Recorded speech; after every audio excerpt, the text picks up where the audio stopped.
going to start with is a poem by Lawrence Ferlinghetti. This is the little pocketbook anthology of City Lights Bookstore. It's kind of cool because, you know, after Lawrence Ferlinghetti published poets for 40 years, then he goes back and puts in this little book, the one that he thinks are worth culling from that.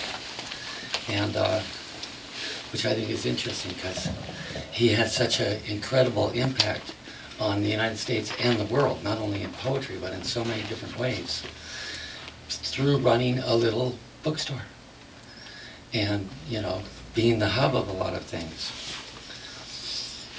The world is a beautiful place to be born into, if you don't mind happiness not always being so very much fun, if you don't mind a touch of hell now and then, just when everything is fine, because even in heaven they don't sing all the time.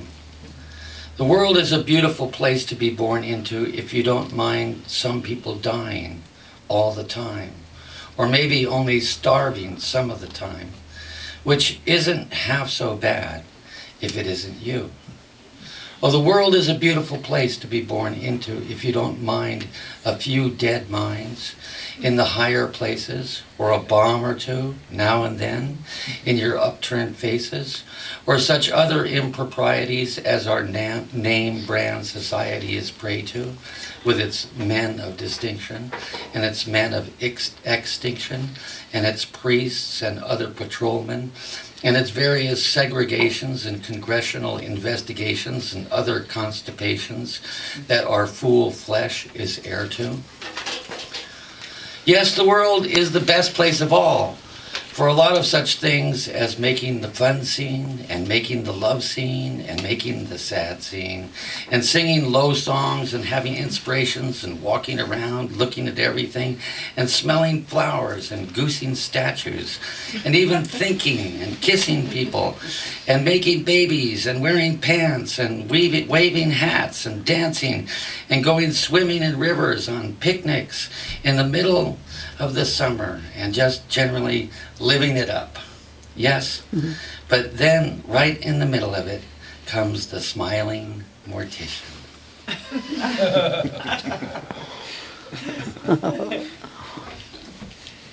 I don't write very many poems about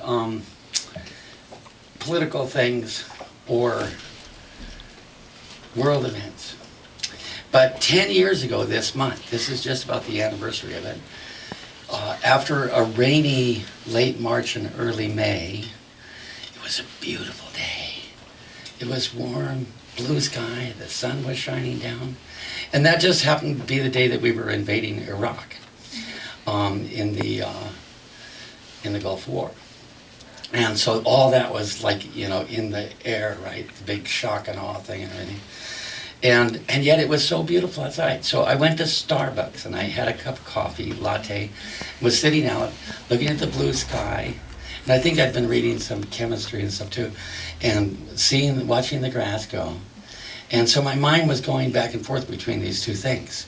Here, you know, with my latte, relaxing, everything felt so peaceful and beautiful. And yet in the background of my mind, I knew that this war was breaking out, and so I just jotted down the thoughts that came to my mind, called Blue Hovers Over Green.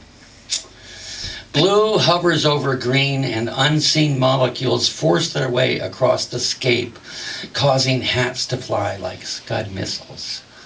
Now, it just so happened I just bought a new cowboy hat, too, that day. So causing hats to fly like Scud missiles, but mine is tied to my head. You know that brown cowboy hat that I wear when I come here? That was it. I bought it 10 years. It's the 10th year anniversary of that too. But mine is tied to my head with leather, my new bally that makes me a cowboy. And this is the year of the cowboy. Remember when George W. Bush was president? 2003, the year of the cowboy. And joy rides down like honey, I suppose, but more like an egg being born inside me. There is new grass growing. Those strange birds have eaten much of the seed. War is afoot, I suppose, trampling underfoot what held underfoot the craziness of the Arab, the wildness of the Arab, the open-hearted giving and the rage of the Arab. And the angry pride, the angry homeless pride of the Kurd, underfoot. The Kurd has still not been heard. The voice of the Kurd has not been heard in this modern world. They have no choir to sing their song, no place at the table, but no one cares but the Kurd. There are many peoples with no place at the table, and no one cares but the people with no place at the table.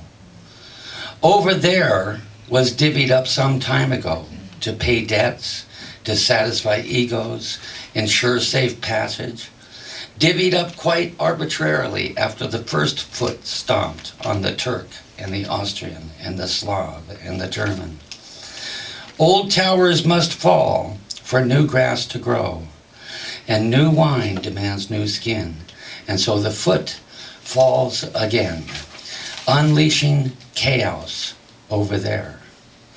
But here, blue hovers over green, and new grass grows, nurtured by the unseen, watered by storm, and chaos has its patterns, doomed to blossom. So that was my thoughts on that page. In conclusion, so I am only going to do 3. I'm just going to do this one here, because I'm a copycat on a small scale. See, Nadia is the Lawrence Ferlinghetti of, the only thing she's actually published books like he has. The only thing she doesn't have her little bookstore thing yet. And, you know, but she is the center of the community here, just like Lawrence Ferlinghetti was for the Bay Area. Well, I'm the Lawrence Ferlinghetti of Bernie, California. That's like Bernie is to Redding as Redding is to the Bay Area. You know, so it's like really small. I am the Lawrence Ferlinghetti for the 3 of us, my wife, me, and one friend. So I started a poetry reading to copy Nadia. And this is the first Thursday and the second Wednesday. So then I have poetry, music up there on the first Wednesday and poetry on the 4th Wednesday. So this is my thoughts about my poetry reading. I pray the poetry will fly and in its wake bring flutters of mental fermentation, intoxication, and liberation. Not the dead wake of scavengers feeding on corpses and festering wounds, but the wave of the bodhisattva's boat, out of which dances the dolphin of delight. Always smiling his trickster smile, yet all the way, all the while, ready to rescue and revive those who have taken the dive, or perhaps been swept overboard by a gust from the lusty mouth of Zeus, or a burst from the flaming nostrils of some divinely drunk dragon, perhaps even been dropped in the deep, caught unawares by the deadly dart of some dark demon. Succoring dolphins of delight, magical mammals of meaning, sliding between the legs of those who have been cast out of the ship of conscious restraint into the overwhelming sea of archetype, thereby helping such floundering souls to discover in depths and danger the joy of dancing with porpoises to the tune of cosmic purposes.